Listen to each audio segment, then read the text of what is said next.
Hello बच्चों, स्वागत है आप सभी का आपके अपने YouTube channel experimental Dikshit sir में। दोस्तों, आज की इस वीडियो के अंदर हम बात करने वाले हैं, फिजिक्स पढ़ने वाले हैं, प्रकाश का परावर्तन, रिफ्लेक्शन ऑफ लाइट, यानी कि पेपर का गर्दा उड़ाने वाली क्लास।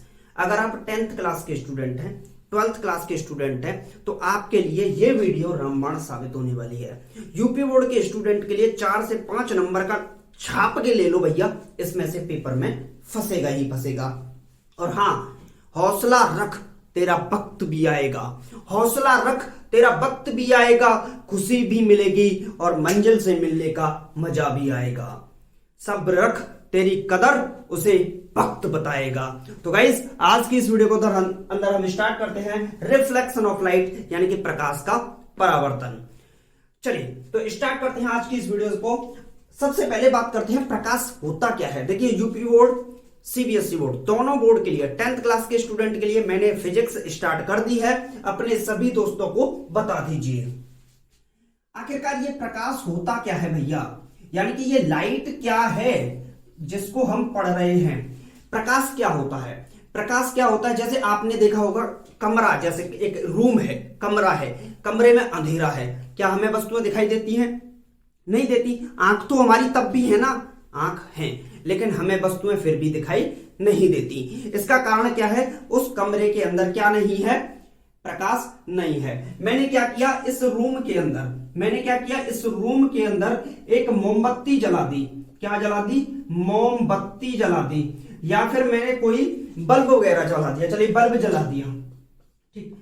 चाहे तो मैंने मोमबत्ती जलाई या मैंने बल्ब जलाया, तो मुझे क्या है, वस्तुएं दिखने लग गई। क्या होने लग गई? आसपास की वस्तु भैया दिखने लग गई। हाँ, मुझे दिखने लग गई, तो मुझे वस्तुएं दिखने लग गई। अब वस्तुएं दिख रही है, यहां पर मुझे दिख रही है वस्तु, यहां दिख रही है, यहां दिख रही है। लेकिन क्या मोमबत्ती जलाने से पहले, बल्ब जलाने से पहले कुछ दिख रहा था? ना जी ना, हमको कुछ नहीं दिख रहा था। तो इसका कारण क्या है? ये जो प्रकाश आया है, ये प्रकाश हमारी आंखों से टकराया, ये प्रकाश हमारी आंखों से टकराया और हमारी आंखों से टकरा कर कहीं और टकराया। तो जिस पे टकराया उससे हमें वस्तु दिख गई। अब आपने देखा होगा रूम, और रूम के अंदर जैसे आप टॉर्च जलाते हो, कभी कभी जलाते ना, या धूप आ जाती है, अंधेरे मतलब कहीं पे अंधेरा हो रहा है और वहां पे आ जाती है धूप, तो हमें क्या दिखता है? एक रोशनी टाइप की दिखती है, रोशनी टाइप की। भैया इस रोशनी के अंदर क्या दिखता है? गांव वाले लड़के बड़े चालाक होते हैं, वो क्या करते हैं, गाय को बहाने के लिए जा रहे हैं खेत पे, ठीक है। अब उन्होंने टॉर्च लगा दी, अब उनको क्या दिख रहा है? इस लाइट के अंदर पार्टिकल्स दिखते हैं। या मान लीजिए छत में, मतलब छत में से कहीं से होल हो रहा है और वहां से आपको लाइट आ रही है, तो उसके अंदर पार्टिकल होते हैं बहुत सारे। तो आपने देखे होंगे ये जो पार्टिकल होते हैं, इनको तो पढ़ेंगे हम 12th क्लास में, इन पार्टिकल्स को तो पढ़ेंगे हम 12th क्लास में। लेकिन जब ये प्रकाश आता है, ये प्रकाश इन पार्टिकल से टकराता है। क्या करता है? टकराता है, और इनसे टकराता हुआ ये हमारी आंखों पर पहुंचता है। वस्तुओं से टकराकर जब प्रकाश हमारी आंख तक पहुंचता है और वापस लौटता है, इस प्रक्रिया के दौरान हमें वस्तुएं दिखने लगती हैं। क्या होने लगती हैं? वस्तुएं दिखने लगती हैं। यानी कि प्रकाश क्या है? प्रकाश एक प्रकार की ऊर्जा है। सबसे पहले मैं क्या पॉइंट बोलना चाहूंगा? प्रकाश एक प्रकार की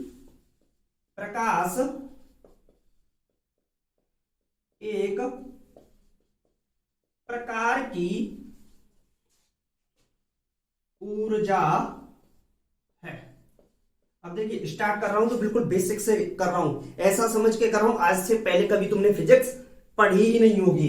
तो प्रकाश क्या है? एक प्रकार की ऊर्जा होती है। प्रकाश क्या होती है? एक प्रकार की ऊर्जा होती है, जो हमारी आंखों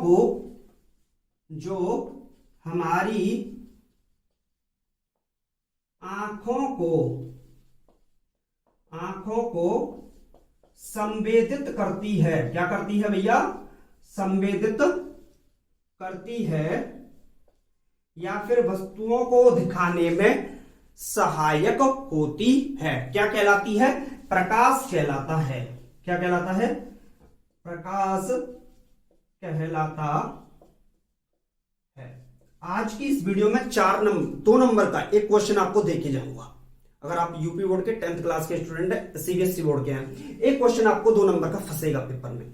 ठीक, अब बात करते हैं इसके आखिरकार भैया गुण क्या हैं। अब प्रकाश है तो इसकी कुछ प्रॉपर्टी भी तो होंगी। हालांकि प्रकाश की जो प्रॉपर्टी है, इसकी जो क्वालिटी है वो बहुत सारी हैं, उनको तो हम 12th क्लास तक पढ़ते रहेंगे, लेकिन मेन 3-4 प्रॉपर्टी तो आनी चाहिए। गलती से पेपर में पूछ लिया तो क्या बताओगे? प्रकाश पहली प्रॉपर्टी क्या होती है? प्रकाश हमें वस्तुओं को दिखाने में सहायक होता है। प्रकाश हमें वस्तुओं को दिखाने में सहायक होता है। तो भैया प्रकाश क्या होता है? प्रकाश हमें वस्तुओं को दिखाने में सहायक होता है, यह पहला गुण हो गया। दूसरा क्या है? प्रकाश एक प्रकार की ऊर्जा है। आप इसी को रिपीट कर सकते हो। प्रकाश क्या है? एक प्रकार की ऊर्जा है। और सबसे बड़ी बात क्या है? प्रकाश स्वयं दिखाई नहीं देता। प्रकाश स्वयं दिखाई नहीं देता। अब देखिए ये कितनी खास बात है, मतलब मिस्टर इंडिया वाली बात हो गई। ये तो मिस्टर इंडिया पिक्चर देखी होगी ना, अनिल कपूर वाली, तो वही बात हो गई ना। खुद दिखाई नहीं देगा लेकिन काम होगा। यानी कि ये मिस्टर इंडिया बन गए भाई साहब। लाइट क्या बन गई? Mister India. हम तुम्हें दिखाई नहीं देंगे लेकिन वस्तुओं को दिखाने में तुम्हारी हम सहायता करेंगे। तो प्रकाश क्या बन गया? एक तरीके से मिस्टर इंडिया बन गया। खुद दिखाई नहीं देगा, वस्तुओं को दिखाने में हमें सहायक होगा। एक ये क्या करता है? वस्तुओं को दिखाने में सहायक होता है लेकिन खुद दिखाई नहीं देता। और प्रकाश क्या है? एक प्रकार की ऊर्जा है। प्रकाश एक प्रकार की ऊर्जा है। प्रकाश क्या है? एक प्रकार की ऊर्जा है। अब 2-3 पॉइंट और पूछ लेता है। चलिए नीचे जगह नहीं है, 2-3 पॉइंट और पूछ लेता है। इसकी वेवलेंथ क्या है, यानी कि तरंग दैर्घ्य क्या है? तरंग दैर्घ्य, इसकी तरंग दैर्घ्य क्या है? जो स्टूडेंट एयरफोर्स वगैरह की तैयारी करते हैं उनके लिए ये काफी इंपॉर्टेंट होती है इसकी तरंग दैर्घ्य। तो इसकी तरंग दैर्घ्य होती है 3900 एंगस्ट्रॉम से लेकर और 7800 एंगस्ट्रॉम से तक। इसकी जो वेवलेंथ होती है, प्रकाश की जो तरंग दैर्घ्य होती है, प्रकाश की जो वेवलेंथ होती है वो क्या होती है? 3900 एंगस्ट्रॉम से लेके 7800 एंगस्ट्रॉम तक। अब मैं एक बार एयरफोर्स का पेपर देने के लिए गया था भोपाल में, वहां पे सवाल आ गया भैया 1 एंगस्ट्रॉम की वैल्यू क्या होती है? डिट्टो यही छप के आया था भाई साहब। ठीक, अब आप यूपी बोर्ड के स्टूडेंट है, सीबीएसई बोर्ड के स्टूडेंट है, फिर छपेगा आपके भी पेपर में, बस छपेगा। 1 एंगस्ट्रॉम होता है 10⁻⁻10 मीटर के बराबर। कितना होता है भैया? 1 एंगस्ट्रॉम इक्वल टू होता है 10⁻⁻10, 10 की घात -10 मीटर के बराबर होता है 1 एंगस्ट्रॉम की वैल्यू। तो यहां पर जो तरंग दैर्घ्य है इसको इंग्लिश में बोलते हैं वेवलेंथ। ये कितना होता है? 3900 एंगस्ट्रॉम से लेके 7800 एंगस्ट्रॉम तक इसकी वैल्यू होती है। अब प्रकाश की कुछ खासियत और होती है, चलिए मैं यहां पे लिख देता हूं। प्रकाश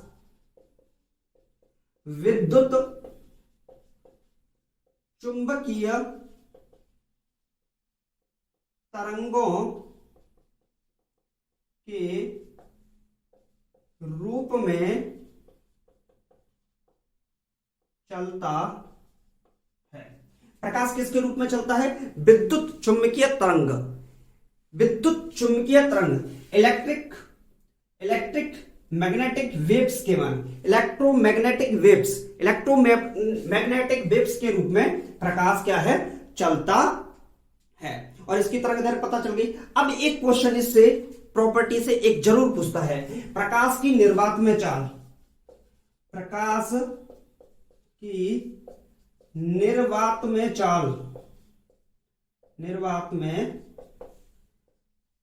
चाल, तो ये क्वेश्चन तो भैया छाप के लिख लो, पेपर में आता ही आता है। तो इसकी चाल होती है 3 × 10⁸ मीटर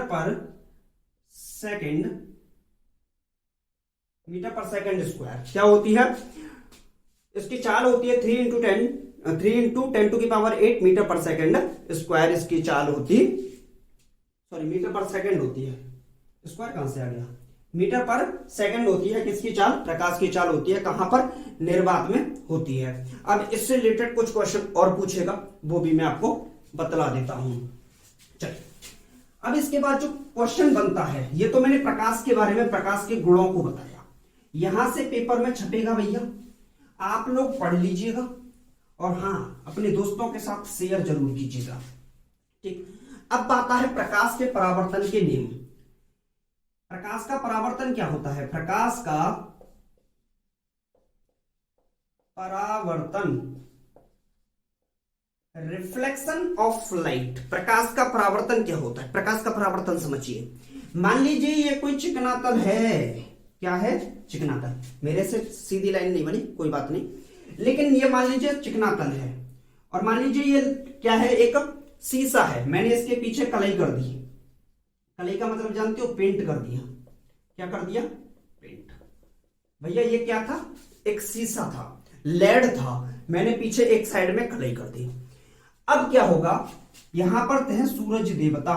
कौन है? सूरज देवता। ये बड़े चालाक हैं, ये अपनी सुबह सुबह रोशनी फेंकेंगे तो पैर को भी आ सकती है।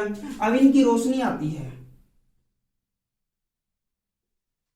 अब ये ऐसा तो है नहीं कि इस रोशनी से कहे जा बेटा तू जहां से आई वहां वापस लौट जा, ऐसा तो हो नहीं सकता।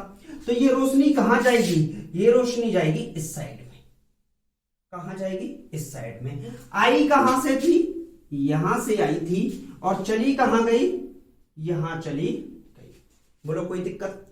प्रकाश, ये सन है, सन से या कहीं से भी प्रकाश का जो स्रोत है, प्रकाश के स्रोत से कोई प्रकाश किरण चली और प्रकाश जो यहां पर जो कांच लगा हुआ है, जो भी तल है, चिकना तल है, उससे टकराकर दूसरे उसी माध्यम में वापस लौट गई। अब देखिए, मान लीजिए कि नीचे वाला माध्यम कुछ और है, नीचे वाला माध्यम कुछ और है, मान लो मिट्टी वगैरह है यहां पे, मान लीजिए पूरा का पूरा कांच है, पूरा क्या है? ये कांच है, ठीक है, यहां पे कलई हुई, मान लीजिए नीचे कुछ भी हो, ठीक है। जब प्रकाश किसी पॉलिशदार या चिकनेदार तल पर टकराकर उसी माध्यम में वापस लौट जाता है, जब प्रकाश किसी पॉलिशदार चिकने तल पर टकराकर उसी माध्यम में वापस लौट जाता है, यही प्रकाश का परावर्तन कहलाता है। दोबारा रिपीट करूंगा, जब प्रकाश किसी चिकने या पॉलिशदार तल से टकराकर उसी माध्यम में वापस लौट जाता है, क्या कहलाता है? प्रकाश का परावर्तन कहलाता है। तो अब सबसे पहले तो डेफिनेशन लिखते हैं। जब प्रकाश किसी चिकने या पॉलिशदार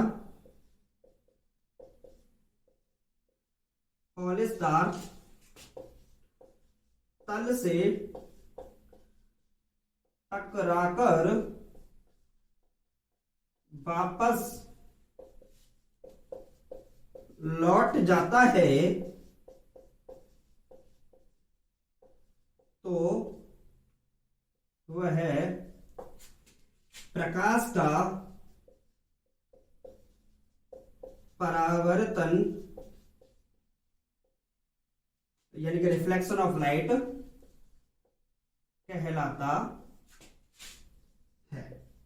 यानी कि प्रकाश का किसी चिकनी या पॉलिशदार तल से टकराकर वापस उसी माध्यम में लौट जाना प्रकाश का परावर्तन कहलाता है। अब भैया एक बात बताओ मुझे, आई थी चली गई, आई थी चली गई, वो आई थी फिर चली गई, अर्थात आई तो आपतित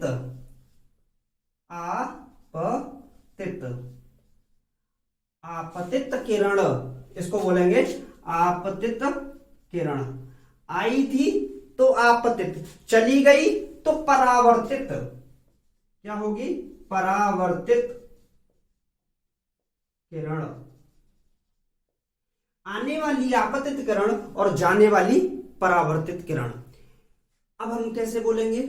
जब कोई आपतित किरण, दूसरी डेफिनेशन, जब कोई आपतित किरण किसी चिकने या पॉलिशदार तल से टकराकर वापस उसी माध्यम में परावर्तित हो जाती है, प्रकाश का परावर्तन कहलाती है। बुक में भैया आपको ये मिलेगी सिर्फ, और जब आपको ये मिले तो आप दूसरी भी छाप सकते हैं। जब कोई आपतित किरण किसी चिकने, अरे मेरे चिकने या पॉलिशदार तल से टकराकर वापस उसी माध्यम में परावर्तित हो जाती है, प्रकाश का परावर्तन कहलाती है। दूसरी डेफिनेशन मैंने आपको लिखा दी है, फिर रिपीट कर देता हूं, एक बार आप लिख लीजिएगा। जब कोई आपतित किरण किसी चिकने या पॉलिशदार तल से टकराकर वापस उसी मार्ग में परावर्तित हो जाती है, प्रकाश का परावर्तन कहलाती है। अब बात करते हैं प्रकाश के परावर्तन के भैया नियम क्या है। कुछ नियम कानून भी तो होने चाहिए, कुछ नियम कानून भी तो होने चाहिए कि परावर्तन कब होगा। ऐसा थोड़ी है हर स्थिति में परावर्तन हो। भाई साहब नीचे निकल गए तो रोकना पड़ेगा ना। तो इनके नियम क्या है। पहला नियम क्या है, फर्स्ट लॉ होता है, अच्छा जी हमने क्या किया, बीच में यहां से एक अभिलंब डाल दिया। क्या डाल दिया, अभिलंब। इसको नाम दे दिया, चलिए एन दे देते हैं, बेचारे को नाम दे देते हैं एन दे दिया। और ये कोई पॉइंट है, किस पर है, इस चिकने तल पर है। तो अब कितनी चीजें हो गई, 3 चीजें हो गई। एक माध्यम में कितनी, 3 हो गई। आपतित किरण, normal, N for normal, normal वाले अभिलंब, और ये क्या होगी, परावर्तित। तो 3 चीजें हो गई, कितनी, 3। आपतित किरण, अभिलंब और परावर्तित किरण। तो अब हम क्या बोलेंगे, अब सीधी सीधी भाषा में पहला नियम क्या होगा कि आपतित किरण परावर्तित किरण